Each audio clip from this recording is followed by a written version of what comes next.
Charlotte qui a veillé toute la nuit devant la télé. Elle a regardé la cérémonie des Oscars. Et ça ne se voit pas, parce que cette jeune fille est jeune et passionnée. On démarre par les Oscars, Charlotte, donc c'était cette nuit à Hollywood. En gros, le palmarès, ça vous étonne pas? C'est toujours un peu étonnant, mais on va dire que les chouchous sont quand même représentés, à commencer par l'Oscar du meilleur acteur. Alors là, on a une petite surprise. Oui, on pense, c'est Rami Malek, hein, l'acteur de 37 ans qui interprète ici Freddie Mercury dans le fameux Bohemian Rhapsody. Mais quand même, les pronostics allaient bon train pour Christian Bale, qui était personnellement mon chouchou, le transformiste dans Vice. Vous savez, il jouait Dick Cheney. Donc, Rami Malek, Oscar de la meilleure actrice. Là encore, Olivia Colman. Alors, c'est une surprise parce que comme ça, sur le papier, elle n'est pas hyper connue. En même temps, avec ce film-là, La Favorite, la Britannique de 45 ans a tout raflé. Tout raflé. Le BAFTA de la meilleure actrice, le prix d'interprétation à Venise et maintenant l'Oscar de la meilleure actrice. Elle joue la reine Anne d'Angleterre dans un film grec de Yorgos Lanthimos. La Favorite, film sublime qui est une plongée au cœur de l'Angleterre du 18e. Sauf erreur de ma part, elle était dans Broadchurch, je crois, Olivia Colman. Oui, absolument. Mais c'est-à-dire qu'il y avait Lady Gaga en face aussi, il y avait Glenn Close, voilà. Mais on n'a pas été vraiment surpris. Pas de surprise non plus pour Green Book. Green Book, c'est l'Oscar du meilleur film.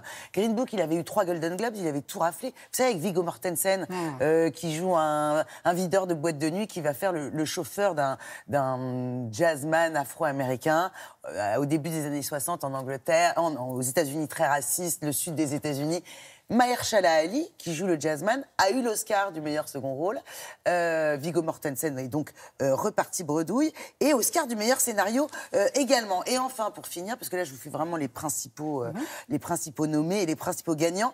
Roma, meilleur réalisateur pour le Mexicain Alfonso Cuarón, qui est un petit génie, grand génie même. Vous vous souvenez, Gravity, c'était lui. Pourquoi ça s'appelle Roma? Non, ça ne se passe pas à Rome. Ça se passe dans ce quartier, Roma, un quartier chic de Mexico. Le réalisateur a vécu son enfance là-bas. C'est un film en espagnol, en noir et blanc, très auteur, mais tout à fait magnifique, qui est sorti, ça avait fait un petit peu grincer des dents, sur la plateforme américaine Netflix. Donc vous pouvez le voir dès maintenant, il est déjà à dispo. Les Césars, vendredi, effectivement, alors, les Césars, ils n'ont pas fait que bien dîner. Hein. Ils ont aussi remis des prix. Avant, ils ont eu peur. Ils ont eu peur dans la salle. Le grand gagnant, c'était... Alors, c'est un film très dur, un film coup de poing, Jusqu'à la garde, un premier film, coup de maître de Xavier Legrand, quand même. 4 Césars. Meilleur film, meilleure actrice pour Léa Drucker. Léa Drucker qui joue dans le film une mère et une femme en pleine séparation qui va se battre pour la garde exclusive de son fils, d'où le titre Jusqu'à la garde. Un père, Denis Ménochet, violent, et un mari violent. Donc un film assez essentiel. César du meilleur acteur pour Alex Lutz. Je suis tellement contente. Guy, sublime film dans lequel il interprète une star de la chanson vieillissante. C'est extraordinaire. Regardez, on ne le reconnaît pas. La transformation d'Alex. Mais même tout, la voix. Il chante pour de vrai dans le film. Il a un talent. Il a fait son Bradley Cooper. Hein. Lui aussi, exactement. il a chanté. C'est vrai. Très heureuse aussi pour le César de la meilleure réalisation qui va à Jacques Audiard, qui doit être à peu près notre cinéaste français le plus primé, avec César de la réalisation pour Les Frères Sisters. Vous savez, c'était son premier film en langue anglaise. Il s'offre pour son premier film Joaquin Phoenix, Jake Gyllenhaal, et il nous fait un western. Il n'y a que lui qui peut faire ça. C'est vrai, hein. C'est un pari osé quand même. Hein. Voilà, où vous réfléchissez, ça parle de la famille, ça parle des... C'est vraiment sublime. César de la meilleure actrice dans un second rôle pour Karine Viard. Karine Viard qui joue dans Les Chatouilles le rôle de la réalisatrice que vous apercevez là, Andrea Bescon, qui a été abusée par un ami de ses parents lorsqu'elle était petite. Il voulait jouer aux Chatouilles, film qui avait ému beaucoup la quinzaine de réalisateurs cette année. Et puis, pour finir, alors...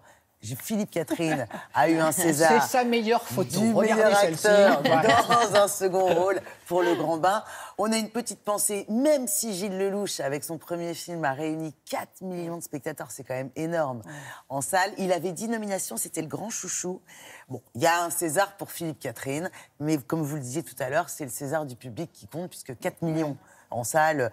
Moi, j'ai trouvé que Cadmerade, j'ai beaucoup aimé là, sa petite... en maître de cérémonie. Son entrée sur Freddie Mercury, avec ses fausses dents. Et un Cadmerade très aminci. Du coup, qui faisait des bons partout. Jérôme Commandeur, super aussi. Merveilleux. Il a rendu hommage à une ancienne comédienne imaginaire. Avec son gros nœud papillon. Il explique pourquoi. Voilà. Ouais. Bon, on rivalisera toujours pas avec les Oscars, hein, mais bon, c'est déjà bien. Merci beaucoup.